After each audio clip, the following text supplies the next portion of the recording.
Entonces, la idea ahora es que quisiéramos que haya un poco más de significado, que las imágenes sean más naturales y no tener esto que se le conoce como aparición de ruido de alta frecuencia. La alta frecuencia viene de esta idea. ¿Qué tan frecuentemente se repite un patrón dentro de esta imagen? Si yo me muevo directamente de un píxel a otro y estoy cambiando de color, esto le voy a decir es alta frecuencia. Es muy rápido que estoy cambiando de un píxel a un píxel a un píxel a un píxel. Si tengo un área donde, por ejemplo, tengo varios píxeles verdes, entonces me está tomando más tiempo pasar de mi valor verde a un valor distinto. Esa sería una frecuencia más baja. Se puede asociar también con lo que se conoce como la transformada de Fourier. Creo que más adelante les podré explicar un poco más de qué es eso. Pero lo que va a hacer básicamente es descomponer nuestra imagen original en componentes donde se va a recalcar precisamente cada cuánto tiempo está apareciendo o variando un patrón. En esta imagen que tenemos a la izquierda, por ejemplo, tendremos frecuencias mucho más bajas porque este color azul pues está permaneciendo constante a lo largo de toda la imagen. Entonces este sería un ejemplo de un cambio con frecuencia mucho más baja. Igual aquí tenemos cambios mucho más suaves entre los tonos cafés, entonces aquí tendríamos frecuencias más bajas, en contraste con este de acá, ¿no? Entonces lo que se quisiera es obtener imágenes más bien de este estilo, con frecuencias más bajas y no con cambios tan bruscos que además no nos están permitiendo interpretar lo que está pasando aquí. Lo que hacen entonces las técnicas es tratar de penalizar la aparición de tantos elementos con esas frecuencias tan altas. Hay 4 técnicas que voy a mencionar aquí. Todas ellas están tomadas, me voy adelantando, de esta referencia que tenemos en la parte de acá. Les recomiendo definitivamente, de hecho lo tenemos en el aula de Moodle, tenemos esta liga, entren aquí, tiene unas imágenes mucho más impresionantes, porque bueno, nosotros solamente tenemos aquí ejemplos muy básicos en el notebook de Python y estos, bueno, los pueden correr en su computadora fácilmente. Ellos ya hicieron un trabajo mucho más detallado y van a ver características pues bastante más bonitas, ¿no? Entonces ellos proponen resumidamente estas 4 técnicas. Uno se le conoce como penalización de la frecuencia. Dice, penaliza el ruido de alta frecuencia aplicando operaciones que lo reduzcan. Por ejemplo, desenfocando la imagen después de cada paso de optimización. Entonces, lo que va a suceder aquí es que después de optimizar, vamos a pasar de una imagen como esta a una imagen que tienda a este tipo de patrones. Si nosotros aplicamos un desenfoque o también un filtro conocido como blur, lo que va a suceder es que va a empezar a disolver las diferencias entre los valores de los píxeles cercanos, como si le estuviera desenfocando efectivamente, y eso va a ayudar a que desaparezca ese exceso de altas frecuencias. Dicen que bueno, la desventaja es que también si había aristas importantes o algo así, pues también nos las va a hacer borrosas. Otra opción es utilizar robustez ante transformaciones. Se buscan ejemplos que activen el objetivo aún después de haber sido transformados, y para ello lo que se hace es modificar a la imagen. La imagen se rota, escala o sus píxeles se alteran aleatoriamente, esto se conoce en inglés como jitter, antes de ejecutar el paso de optimización. Otra opción que tenemos es el aprendizaje de distribuciones a priori. Esto tiene que ver con nuestros datos de entrada y qué es lo que queremos obtener. Dice, se busca optimizar la activación únicamente sobre ejemplares tomados de la distribución de probabilidad que describe a las imágenes del conjunto de datos.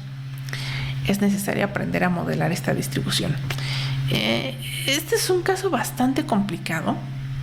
La idea es que si nosotros estamos viendo imágenes de pájaros, de camiones, de, ¿qué más tenemos? Aviones, gatos. Bueno, detrás de estas imágenes existe una distribución de probabilidad que nos indicaría, por ejemplo, cuál es la probabilidad de que aquí aparezca un píxel café, dado que esto es un pájaro y hay píxeles cafés en esta vecindad. O, por ejemplo, cuál es la probabilidad de que aquí aparezca un azul, dado que estamos viendo un pájaro y los demás elementos en la imagen. Entonces debería de existir una distribución de probabilidad que nos describa de esta manera dónde es probable que aparezcan los píxeles dados los elementos que tienen a su alrededor. Incluso todas las imágenes del conjunto, aunque pertenezcan a diferentes clases, deberían de tener ciertos patrones que se pueden describir con una distribución de probabilidad. Entonces, si pudiéramos limitarnos a generar ejemplares que cumplieran con esa distribución de probabilidad, entonces lo que obtendríamos de este lado pues se parecería más a los objetos que nosotros estamos viendo. Curiosamente, pues, ¿qué es lo que está tratando de aprender esta red para poder clasificar correctamente los datos? ¿No estaría altamente vinculado con esta distribución que querríamos tener para poderlos generar? Bueno, probablemente de hecho esté aprendiendo algo de cómo se ve esta distribución, ¿no? Entonces es un poco el huevo y la gallina. ¿Cómo podríamos hacer entonces para limitarnos a esta distribución original? Hay un extremo que es precisamente la última técnica que vamos a ver, que sería decir, bueno, vamos a tratar de activar máximamente esas neuronas, pero única y exclusivamente con imágenes que ya sabemos que pertenecen a nuestro conjunto de datos. Y lo único que vamos a hacer es, de entre ellas, escoger cuál es la que activa máximamente a la neurona. Entonces, esa sería una manera de limitarnos estrictamente a esa distribución de probabilidad.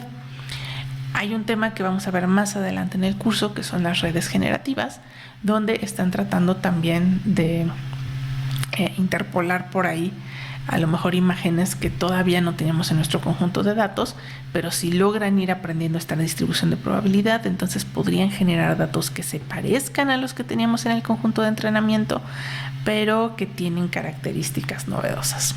Entonces, bueno, ese es un pequeño vistazo hacia el futuro. Y finalmente tenemos la técnica de precondicionamiento, que consistiría en realizar la optimización con los parámetros en otro espacio. Entonces, el espacio en el que estamos trabajando ahorita es en el RGB. Lo que nos está diciendo aquí es que no podríamos transformar a otras coordenadas, realizar ahí el proceso y entonces tratar de eliminar ahí las altas frecuencias. La idea es que al hacer una transformación de un espacio a otro, los puntos críticos se conservan, nuestros máximos y nuestros mínimos serían los mismos, pero el paisaje se modifica alterando la dirección y velocidad del proceso de optimización. Entonces, la idea es que esos puntos óptimos se encuentren a lo mejor en regiones que sean más fáciles de alcanzar por nuestros algoritmos de optimización. Es como si, imagínense ese espacio multidimensional donde está la función que queremos optimizar, la activación de la neurona, y de pronto lo pudiéramos estirar, hacer más gordito, y sin embargo siguiera conservando dónde están los mínimos y los máximos. Algo así es lo que se haría al hacer una transformación.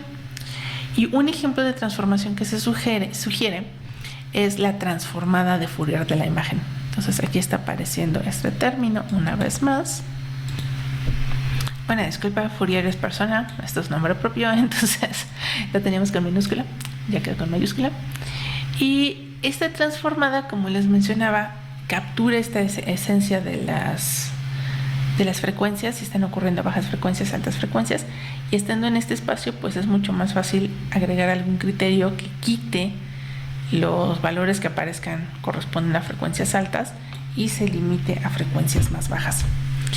Combinando curiosamente estas tres técnicas en el espacio de las imágenes de Fourier, pues van a salir imágenes mucho más interesantes.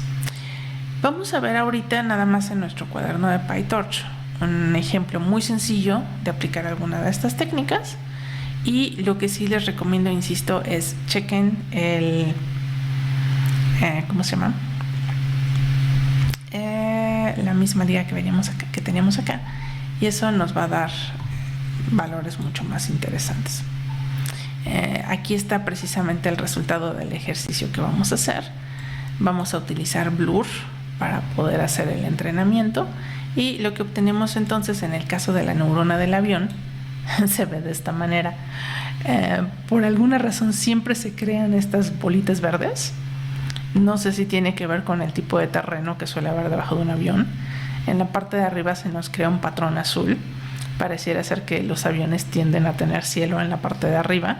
Y bueno, aquí tenemos algo que pudiera recordarnos a lo mejor al avión volando. Entonces parece ser que por ahí va lo que logró aprender nuestra red. ¿Qué cambios vamos a ver aquí en el notebook? Bueno, de entrada tenemos que crear un objeto que se encargue de aplicar la operación de blur. Aquí tenemos también que Torch Vision nos provee de otras opciones. Y también hay algunos trucos. Recuerden que si nosotros aplicamos operaciones sobre nuestra X, se va a negar a calcular el gradiente. Entonces, esta función se parece a la que teníamos antes, pero vamos a necesitar crear nuestro optimizador en cada iteración, porque vamos a estar creando una nueva X. Cada vez que nosotros realicemos un paso de propagación hacia atrás y de optimización, necesitamos aplicar la función de blur. Entonces, al aplicar el blur sobre nuestra entrada, pues ya no nos va a permitir utilizar el gradiente. Entonces tenemos que repetir las operaciones de detach y requires grad para que otra vez nos permita usarlo. Y como ya cambiamos la X, ya no tenemos la X que habíamos obtenido en el paso anterior, pues tenemos que volver a crear nuestro objeto optimizador para que calcule, para que optimice con respecto a la nueva X que tenemos aquí. Entonces estas son X diferentes. Y como las cambiamos, hay que cambiar el optimizador. Pero bueno, habiendo aplicado ya ese truco, entonces podemos ejecutar el entrenamiento. Insisto, si le picamos suficientes veces, vamos a obtener esta imagen. Pueden ustedes hacer el experimento con otras clases y ver qué son los patrones que van obteniendo. Haciendo la prueba sobre esta, también vamos a ver una vez más que empieza a ganar la clase que nosotros le pedimos. Y pues ya, eso sería todo en esta parte.